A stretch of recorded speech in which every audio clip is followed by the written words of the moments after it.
Hola, muy buenos días, ingeniero, qué gusto me da saludarlo, y igualmente a todos sus audio oyentes. Muchas gracias, don Alfredo. Preguntarle, bueno, la noticia la dieron ayer lo dimos los diferentes medios de comunicación. Ahora quien ganaba 25 salarios se va a 10 salarios de pensión. ¿Qué información tienen ustedes al respecto, don Alfredo? Bueno, pues justamente la misma versión, es decir, en ese sentido, pues ya la Suprema Corte, y concretamente, una de las salas fue la que determinó esa situación en una controversia jurídica que por ahí alguien le planteó mediante un amparo. Entonces, allá se dio ahí, pero eso creo que se ha magnificado más que nada el alcance de tal resolución o de tal fallo que dieron, porque pues eso no modifica la ley del Seguro Social. La ley del Seguro Social sigue vigente. Efectivamente ha habido casos en donde la Suprema Corte de Justicia de la Nación, más que aplicar la justicia, interpretar las leyes o la propia Constitución, se ha dedicado a legislar, situación que no le corresponde.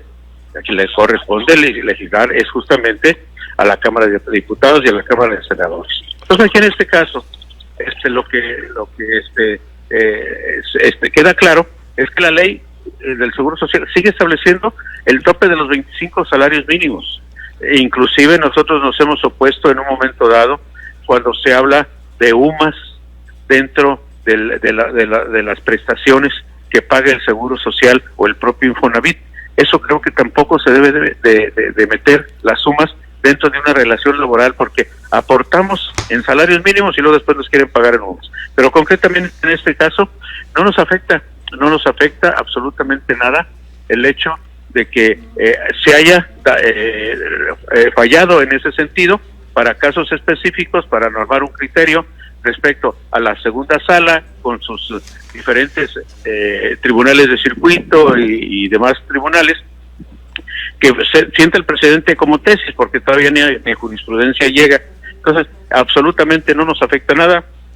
Sigue habiendo como tope los 25 salarios mínimos, que inclusive obviamente los que tienen esos ingresos siguen cotizando con ese tope ante el Seguro Social. Sería totalmente ilógico e injusto que les están aceptando una cantidad mayor para darles una cantidad menor, que en México nos ha sucedido algunas situaciones así, pero esperamos que hasta el momento eso no es así. Entonces, para que quede muy en claro para las personas que nos están escuchando y que nos están viendo, esta resolución de la Corte no aplica en lo general. Simple y sencillamente, todos los trabajadores que están bajo ese régimen que le llaman de transición van a poder seguir gozando de su tope salarial de hasta 25 salarios. Así es. Además, hasta con ese término no estoy de acuerdo. ¿Transición de qué? O sea, no hay una transición en ningún momento dado. Hay plazos, términos que se están dando. Ya hay ninis, ya hay otro tipo de calificativos que les dan a las personas de acuerdo a la edad o laboral o física que tiene. En este caso, pues no hay ninguna transición. Simplemente todos los trabajadores que quedaron registrados del Seguro Social antes del 97 siguen exactamente con las mismas reglas. No hay ninguna transición que digamos entre un paso y el otro va a haber un cambio, va a haber más, va a haber menos. No, es exactamente el mismo término. Ellos siguen manejándose con la ley 53, que esperamos y obviamente se siga respetando, porque recordemos que un principio de derecho que es fundamental en cualquier país y en cualquier área de la ley es que no hay leyes retroactivas. Así y es. Eso obviamente nos da la seguridad y la tranquilidad en que no nos van a aplicar una modificación que se dé en la actualidad hacia un hecho que ya esté consumado con anterioridad. Así es, las leyes no son de carácter retroactivo en perjuicio de una persona. Don Alfredo González, líder de la FTA, ¿tienen ustedes conocimiento de que en el futuro pueda existir alguna modificación para que las pensiones reduzcan el número de salarios mínimos? Digo, esto ya quedó claro, en este momento la tesis de la Corte no aplica, pero en el futuro, ¿ustedes han escuchado, les han hecho algún comentario de que probablemente en el futuro se modifique? Hasta el momento no. Hasta el momento no ha habido ninguna intención en ese sentido. Creo que algo es por lógica y situación de distribución de la riqueza, el hecho de la subsidiariedad, que no se nos olvide. ¿Por qué digo esto? Porque quien gana 15 salarios mínimos o más al día, sí, es quien menos ocupa los servicios del Seguro Social. ¿Por qué? Porque tiene los ingresos suficientes para ir a iniciativa privada, evitarse las largas esperas, las largas filas, etcétera, etcétera, y de que prácticamente no se paran para solicitar servicios del propio Seguro Social. Entonces, ¿eso de qué habla? De que los que ganan mucho ayudan a los que ganan poco, que eso sí recurren frecuentemente, desafortunadamente no reciben la atención adecuada y oportuna que deberían de recibir, pero que eso habla justamente de esa situación. Entonces, primero, respondiendo un poquito a la pregunta, nosotros esperamos que no se dé partiendo de ese principio de subsidiariedad, en donde debe de haber justamente el que el mayor le ayude al menor, que no se pierda esa situación. Y por el otro lado, bueno, hace algún tiempo incluso hubo alguna confusión, en donde recordará que hubo una reducción en los salarios mínimos de esos 25, que llegó a 15, pero ¿para efectos de qué? Para el efecto de impuesto, de que prácticamente la persona se jubilaba y estaba exento hasta el ingreso del tope de los 25 salarios. En la actualidad ya llega hasta 15, y obviamente el excedente de 10 sí paga impuesto. Entonces eso pues más o menos está razonable, porque pues obviamente es un ingreso mayor, que creo que es justo que también contribuyan al erario, a efecto de ayudar un poco con esa aportación mediante impuestos. Pero aparte de eso, pues no veo ninguna situación que en corto plazo se vaya a ver alguna modificación para manejar esos topes. También hay que ver algo que se tiene que razonar, es la situación, y eso lo tenemos que ver desde el punto de vista muy frío, la situación de que el salario mínimo está recuperando el poder adquisitivo perdido durante décadas, y de que eso también de alguna forma pues va a impactar al erario. No es lo mismo que ya hayan planeado el pagar unas pensiones con un salario que se tiene o que se tenía contraído a un salario que se está viendo ya con una dinámica diferente. Es algo que se tiene que analizar, que se tiene que ver, pero que de alguna forma ahorita a quienes están próximos a pensionarse, pues le está ayudando muy favorablemente por la cantidad que se paga en este momento por concepto de salario mínimo. De acuerdo, entonces es muy importante decirlo, no existe tal aplicación de esa resolución de la contradicción que tiene la Corte, todo sigue, vamos a decirlo así para quienes nos escuchan y nos ven, todo sigue igual, no hay ningún problema, ni tampoco se avisora en el corto plazo que puede existir tal reducción.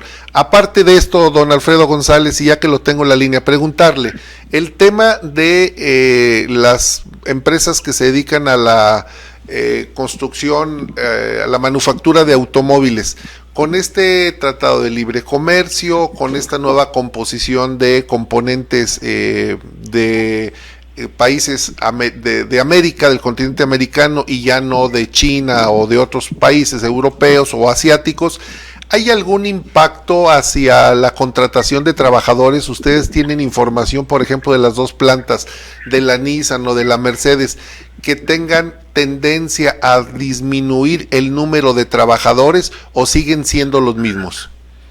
Como impacto del tratado, no. Como impacto de la baja en ventas, ahí sí.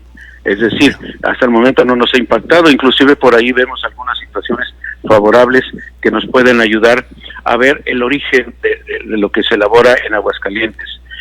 Simplemente hablan por ahí, baste con que una empresa, una inversión extranjera se nacionalice para que en un momento dado se considere ya como que es la producción originaria del país donde se instale, pues eso nos favorece, porque obviamente el porcentaje que marca el tratado pues bajaría y nos impactaría menos respecto a la inversión extranjera nacionalizada en Aguascalientes. Sí. Por otro tema, pues sí, definitivamente nos preocupa la situación que se empieza a dar respecto a la caída del mercado, y no nada más interno, sino también del mercado nacional, que está a la baja, y de que pues estamos muy atentos a esa situación.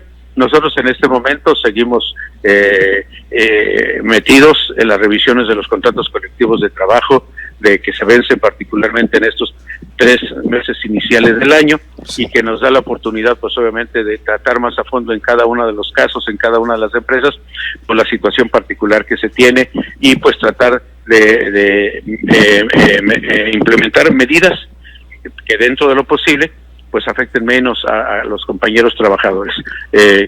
Si se tienen que tomar algunas medidas, pues obviamente será en esa situación de que les impacte lo menos posible. Pero sí existe tendencia a la reducción de los puestos de trabajo derivado de la menor venta de automóviles. Existe ese tema, existe esa problemática. Hasta el momento no ha habido ninguna planteamiento de algunas de las empresas. ¿Qué es lo que está optando en este momento algunas empresas? Dejar la libertad, o mejor dicho, adecuarse a las situaciones de que por X circunstancia algún trabajador deja de laborar en una de las empresas, pues no lo suplen. Simplemente queda ese puesto por ahí, hacen algunos reajustes y acomodan el personal que permanece dentro de la planta, pues para seguir con la actividad que se tiene que realizar a efecto de las condiciones normales. Entonces, hasta el momento no hay ninguna situación de ningún planteamiento en el sentido de que vaya a haber reducción de personal. De acuerdo, también es una buena noticia, don Alfredo González. 2 buenas noticias: no aplica la resolución de la Corte, siguen los trabajadores cobrando su pensión hasta el tope de 25 salarios mínimos y no existe, por lo menos en este momento, despidos en las plantas manufactureras de automóviles. Así es, efectivamente, creo que estamos bien, atentos, pero estamos bien. De acuerdo, muy amable don Alfredo González, líder de la FTA. Gracias por tomarnos la llamada. No, al contrario, muchísimas gracias. Siempre me da gusto platicar con ustedes, porque obviamente estamos hablando de temas importantes, de temas que afectan a la población o pueden en un momento dado beneficiarlos, pero sobre todo con la calidad y el conocimiento que ustedes tienen. Muchas gracias por darme la oportunidad de saludarlos. Gracias, don Alfredo, un abrazo.